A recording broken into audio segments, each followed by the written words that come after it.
mio popolo perisce per mancanza di conoscenza.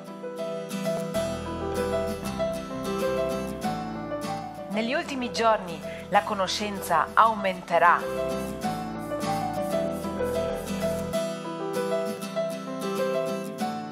Conoscerai la verità.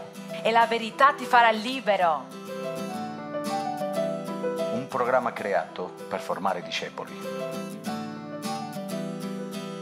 Bienvenidos a otro programa de Conocerás la verdad y la verdad te hará libre.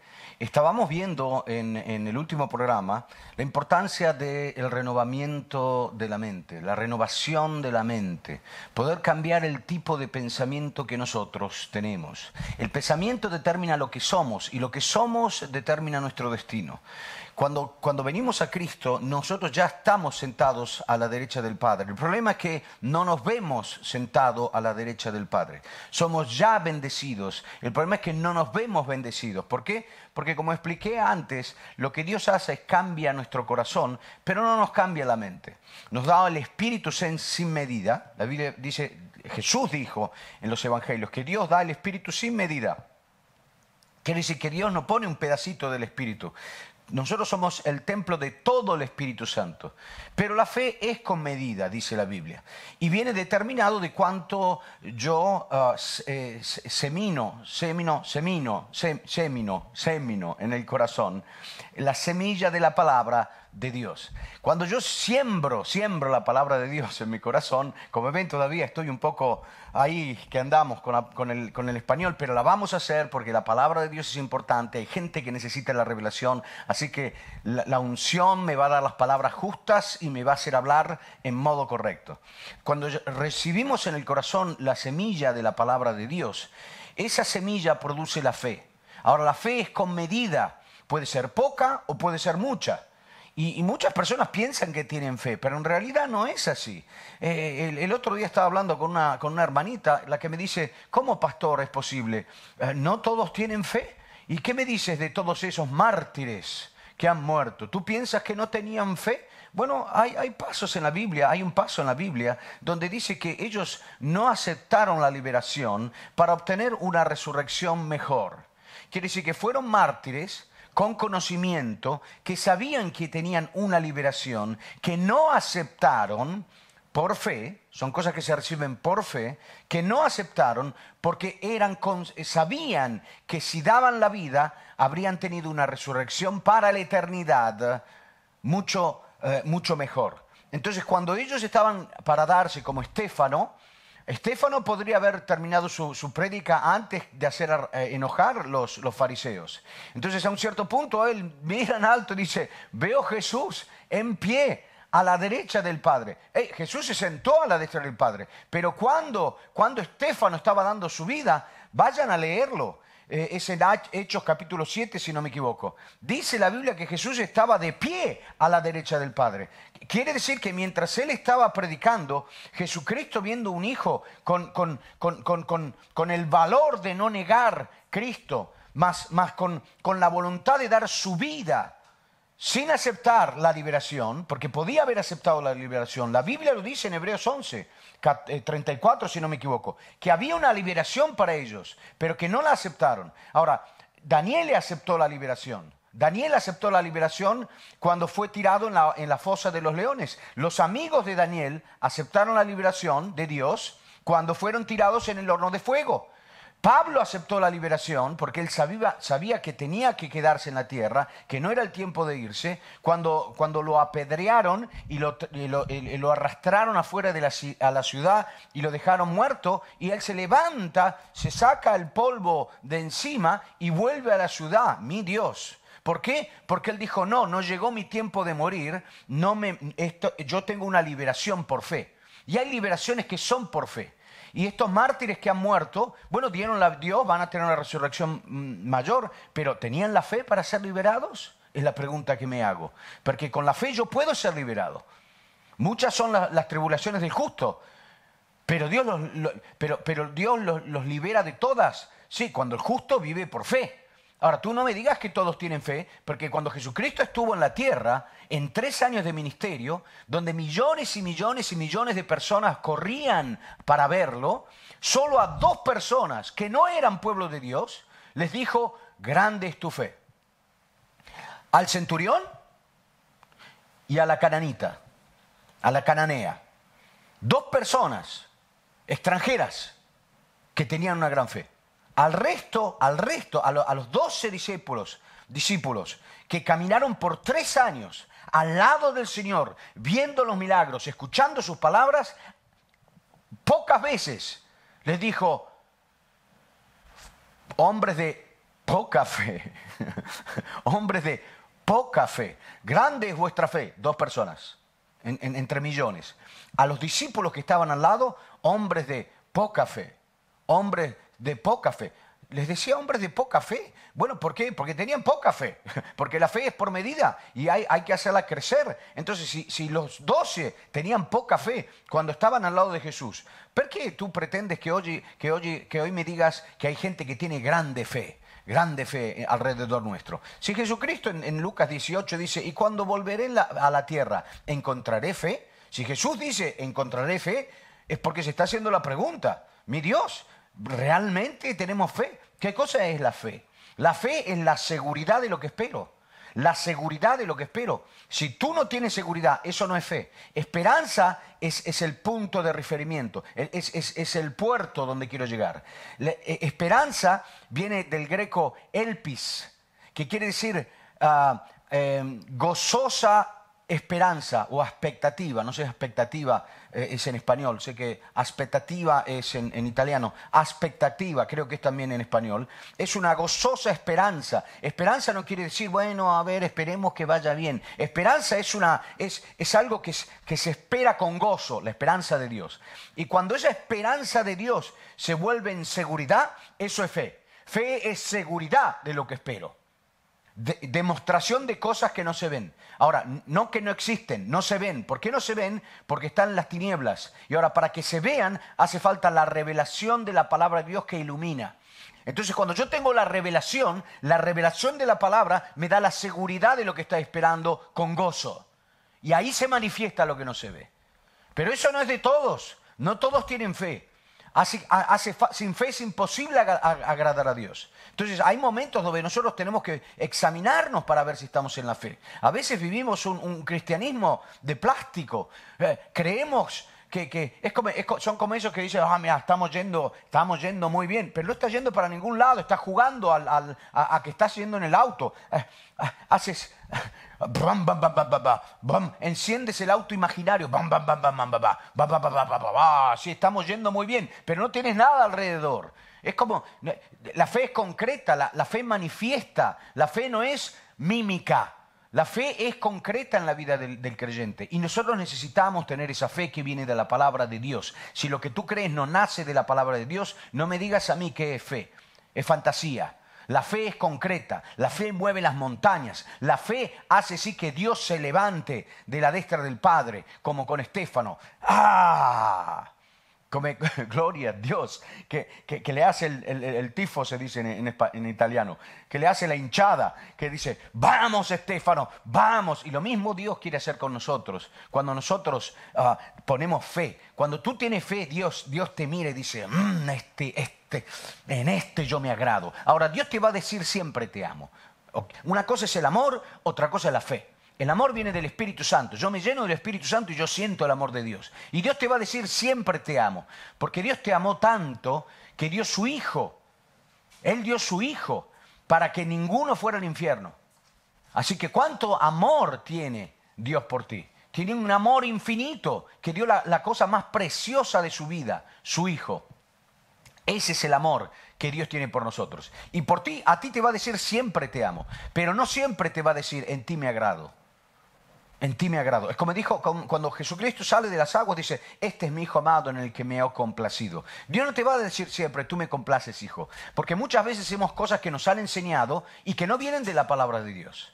Y ahora, arriba el momento donde nosotros tenemos que ir a la palabra de Dios para verificar si lo que yo estoy haciendo viene de Dios o si no, o si es algo que es mío, que me han enseñado o tramandado sin un fundamento bíblico.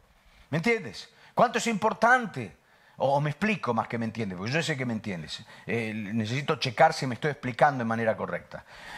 Y eso es la fe. Ahora, en el último programa habíamos analizado que mucha gente se puede comportar como los que no tienen Dios. Y por ese motivo uno es ajeno de las cosas de Dios. Y no puedes tener fe cuando eres ajena de Dios. Dios se quiere complacer de ti, pero a ti toca el estudiar la palabra para que esta palabra produzca la fe.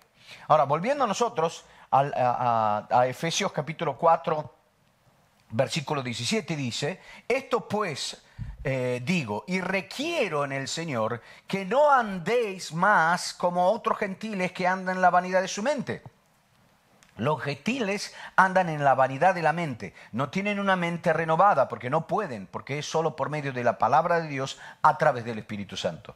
Teniendo el entendimiento entenebrecido, o sea, hay tinieblas en la mente, no hay revelación de la palabra que ilumina, ajenos a la vida de Dios, por la ignorancia que hay en ellos, por la dureza del corazón. ¿Por qué el corazón es duro? Porque el Espíritu Santo no entró, no les sacó el corazón de piedra y les puso el corazón de carne. Entonces los gentiles son ignorantes de las cosas de Dios, son ajenos a las vidas de Dios. Pero la palabra o el Espíritu Santo por medio de Pablo dice que no andéis más como los gentiles, ajenos a la vida de Dios. Hay muchos cristianos que son ajenos a la vida de Dios. ¿Qué quiere decir ajeno a la vida de Dios? Que no soy participante de la vida de Dios. ¿Es Dios abundancia? ¿Es Dios paz? ¿Es Dios gozo? ¿Es Dios prosperidad? ¿Es Dios amor? ¿Es Dios todo? Bueno, ¿y por qué hay muchos hermanos que viven en la miseria, que viven en la tristeza, que viven en la depresión, que viven en el divorcio, que viven en las peleas? ¿Por qué? Porque no han renovado la mente y siguen viviendo como los gentiles. Ahora, no te digo que pueden pasar momentos de aflicción. Claro, es la vida, en el mundo tenemos tribulación. Pero coraje, yo vencí al mundo. Y esta es la victoria que vence al mundo, nuestra fe. No al diablo tú no lo puedes vencer. ¿Por qué no lo puedes vencer al diablo? Y algunos ya se están manifestando ahí. ¿Cómo que yo no puedo vencer al diablo? No lo puedes vencer porque Cristo ya lo venció 2000 años atrás, en la cruz. Lo dice la Biblia. Él participó de la carne y de la sangre para destruir con su muerte al que tenía el poder de la muerte, el diablo. Ahora, destrucción en griego no quiere decir que no existe más. Quiere decir que lo dejó anulado como ésere. Anulado. Todo lo que él puede hacer es a través de la fortalezas que tenemos en la mente, que tenemos que tirar para abajo a través de la palabra de Dios. Y lo vamos a ver eso en estos estudios. ¿Cuántos están contentos de recibir estas palabras? Aleluya. Ahora, en Jeremías capítulo 29, 11, y esta es una... Presta atención porque esto te va a abrir la mente. Muchos conocen este paso y muchos citan este paso, pero no conocen el contexto de este paso.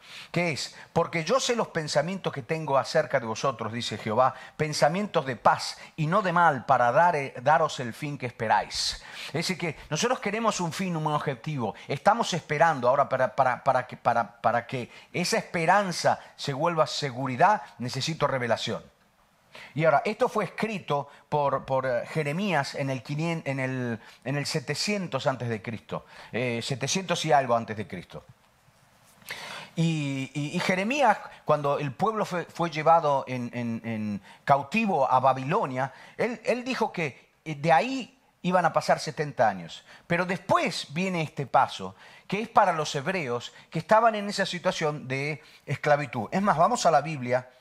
En Jeremías 29, que dice, vamos al contexto del versículo 11, para que podamos comprender mejor lo que el Espíritu Santo está tratando de decir. Dice, porque así dijo Jehová, cuando en Babilonia se cumplieren los 70 años, yo os visitaré y despertaré sobre vosotros mi buena palabra para tornaros a este lugar.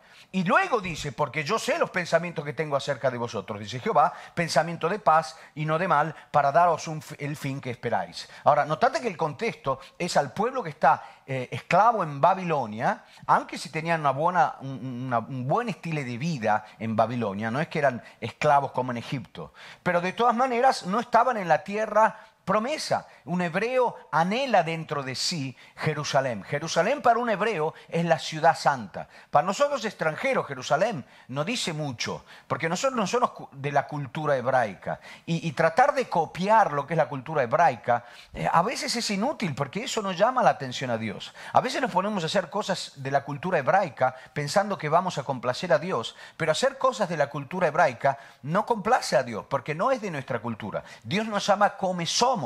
Te lo demostró con la Biblia. Viene la dona cananita, de Cananea, y dice, hijo de David, piedad de mí, hijo de David. Ahora, es como el ciego que empieza a gritar, hijo de David, piedad de mí, mientras todos le decían que se callara. Pero él gritaba más fuerte, hijo de David, piedad de mí. Y a un cierto punto Jesús se para. Jesús estaba yendo a Jerusalén a morir en la cruz. Por eso él ya sabía qué estaba haciendo y estaba fijando el pensamiento en lo que tenía que pasar. Pero hay un hombre con fe que para por 5 minutos el destino de Dios para recibir una sanidad a motivo de la fe. Pero lo que llama la atención de Jesucristo es hijo de David, la revelación que ahí estaba el Cristo. Y cuando viene la cananea, utiliza término hebreo, pero ella no era hebrea. Ella es como si ella a veces venía con el cuerno, el sofá. Y Jesucristo la ignoraba completamente. ¿Por qué? Porque el sofá no es parte de tu cultura. Hijo de David no es parte de tu cultura. Tú eres un perro, le dice. Yo no vine a... Es lo que le dice. Porque la Biblia dice, cuando Jesucristo a un cierto punto se para. Ahora, nota que mientras ella grita, hijo de David, ella tiene una frase hebrea en su boca, no siendo hebrea, Jesucristo ni la mira. Y los discípulos le digo, manda la vía, porque nos está haciendo una cabeza así, parafraseando, ¿no? Dice, manda la vía. Y él dice, yo no vine que a las ovejas perdidas de Israel. Y mientras ella gritaba con términos hebraicos que no eran parte de su vida, Jesús ni la miraba, por el motivo que ella venía a los hebreos. Y ella no era hebreo, no era el tiempo de los gentiles. Y ahora, hasta que ella hace una acción, dice que se postró y adoró y dijo, Señor, sálvame. En pocas palabras, ella con su personalidad, ella con sí misma adoró.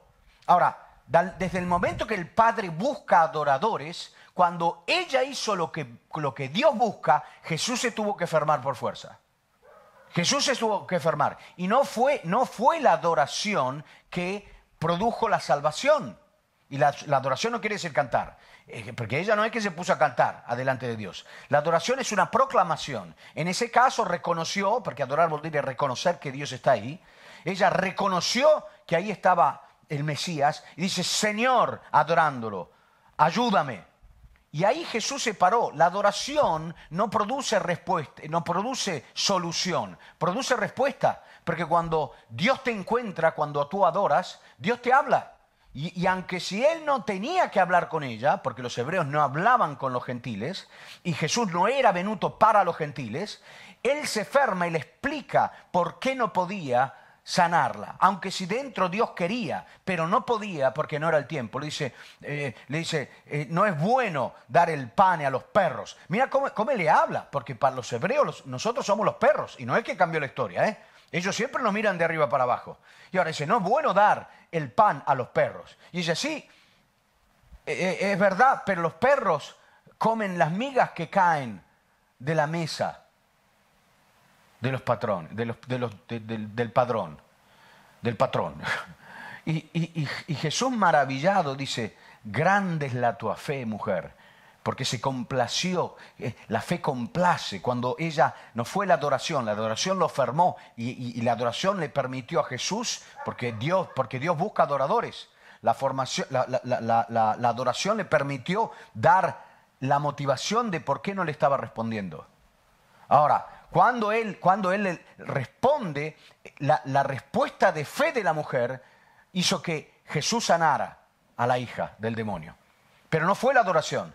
Pero ves que mientras ella tenía en su boca términos hebraicos, no siendo hebrea, Jesús, eso no mueve la mano de Dios, no movió absolutamente nada. Por eso es importante ir a la Biblia y en vez de andar a agarrar tradiciones hebraicas para tratar de complacer a Dios, ir a la palabra de Dios y entender qué cosa es la fe que viene de la palabra de Dios para permitir que nuestras acciones de fe puedan complacer a Dios.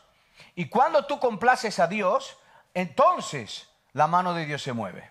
Por eso es importante darse cuenta que hay términos que no son parte de nuestra cultura y que no complacen a Dios, porque sin fe es imposible complacerlo. Por eso es muy importante que nosotros nos paremos para ver si estamos en la fe. Como decía antes, algunos piensan que tienen fe, pero en realidad no es que la tenemos, porque si lo que yo creo no viene de la Escritura, si lo que yo hago no viene de la Sacra Escritura por medio de la revelación, eso no es fe.